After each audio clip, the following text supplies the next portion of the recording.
Bonjour à tous, bienvenue dans Point Com, le Visio. Aujourd'hui, je suis avec Arnaud Benedetti. Bonjour Arnaud. Bonjour Laetitia. Vous êtes le rédacteur en chef de la revue Politique et Parlementaire.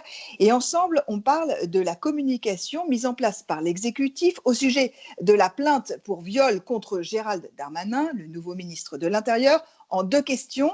D'abord, Arnaud, à chaque déplacement, à chaque interview, le Premier ministre et les autres ministres sont obligés de parler de cette plainte.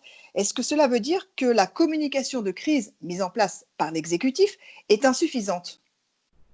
C'est sans doute insuffisant, mais cela traduit une stratégie de défense qui consiste à répéter toujours, à marteler le même message concernant la présomption d'innocence.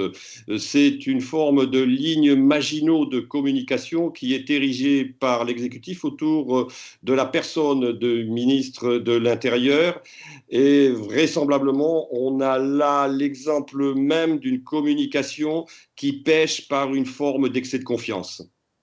Deuxième question, est-ce qu'il est encore temps pour déminer le terrain ou est-ce que finalement l'image de Gérald Darmanin va être définitivement entachée ?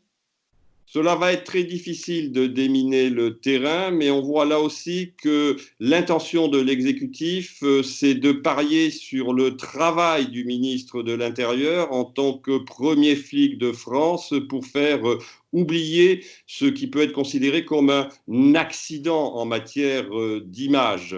Donc l'exécutif, de ce point de vue-là, fait ce pari-là. Mais le problème, c'est qu'il a fait aussi de la cause des femmes l'une de ses priorités. En l'occurrence, c'est qu'il a placé l'un des symboles de cette défense de la cause des femmes, Madame Schiappa, auprès du ministre de l'Intérieur. Merci beaucoup Arnaud, à bientôt. À bientôt.